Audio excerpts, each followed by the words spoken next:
আল্লাহর নবী তো বলেছে রমজানের চাঁদ তো এমন চাঁদ আমাদের মাঝে উদয় হয়েছিল, রমজান তো আমাদের কাছে এমন বরকত নিয়ে এসেছিল, রমজান তো আমাদের কাছে এমন রহমত নিয়ে এসেছিল, রমজান তো আমাদের কাছে এত পরিমাণে মাগফিরাত নিয়ে এসেছিল।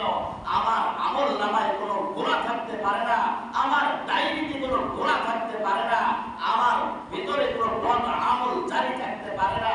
যদি আমি রমজানের হক আদায় করে থাকি, আমি যদি প্রকৃতপক্ষে রোজা রেখে থাকি, আর রোজা যদি আমাকে কিছু দিয়ে থাকে, আর আমি যদি রোজা থেকে কিছু দিয়ে থাকি, তাহলে আমার আমল হওয়া উচিত ছিল রমজান চলে গেছে, রমজান চলে গেছে, রমজান থেকে আমি যে নামাজ পড়া শিখেছি, আমি যে কিয়াম করা শিখেছি, এই কিয়ামের ধারাবাহিকতা ধরে রাখা, আমি যে গুনাহ ছাড়তে শিখেছি, এই গুনাহকে সারা বছর ছেড়ে দেওয়া, রমজান মাস তো আমাদেরকে শিক্ষা দিয়েছে।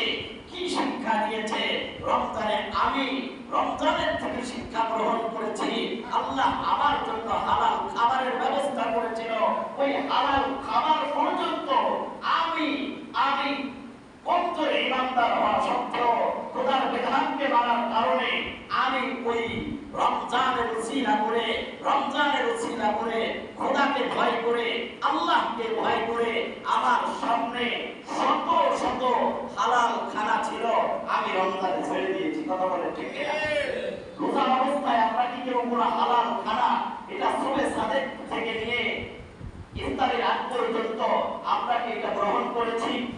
এটাকে আমরা পান করেছি, এটাকে আমরা খেয়েছি। তো রমজান আমাদেরকে যত শিক্ষা দিল, এর মধ্যে প্রধান শিক্ষা হলো, ভাই আপনাকে বলছি, আপনি হারাম ছাড়তে পারছেন না, আপনি রোজার থেকে শিক্ষা গ্রহণ করেন। আপনি হারাম ছাড়তে পারছেন না, আপনি রোজার থেকে শিক্ষা গ্রহণ করেন। রোজা আপনাকে শিক্ষা দিয়েছে, রোজার থেকে আপনি শিখেছেন। আপনার বৈধ স্ত্রী আপনি ব্যবহার করেননি, রমজান আপনাকে এটা শিক্ষা দিয়েছে। আপনার সামনে হালাল খানা ছিল, আপনি এটা খাননি। আপনার সাথে সামনে পানিও ছিল, যেটা আপনার পান করা বৈধ ছিল, আপনি কিন্তু পান করেননি। অতএব রমজান আমাদেরকে এই মেসেজ দিয়েছে, এই শিক্ষা আমাদেরকে দিয়েছে যে আমরা রমজান মাস একদিন নয়, 2 দিন নয়, পুরো 30 দিন পর্যন্ত হালাল খানা পর্যন্ত ছেড়ে দিয়েছি, হালাল স্ত্রী ছেড়ে দিয়েছি। অতএব এই রমজান থেকে আমাদের শিক্ষা হলো সারা বছর আমরা হারাম ছেড়ে দেব। কথা বলে ঠিক কিনা? রমজান আমাদেরকে এই শিক্ষা দিয়েছে। একটু সমস্যা হলে আমরা হারামের দিকে হাত বাড়িয়ে দিই।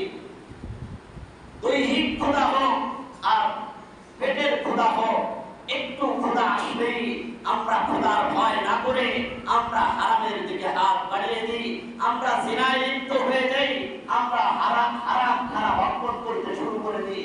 অতএব এই রমজান আমাদেরকে শিক্ষা দিয়েছে, কত ক্ষুধা ভিতরে ছিল, তারপরেও আমার হাতে হালাল খানা ছিল, আমার বৈধ স্ত্রী আমার পাশে ছিল, আমি কিন্তু এটা গ্রহণ করিনি। করছি কি জন্য করিনি?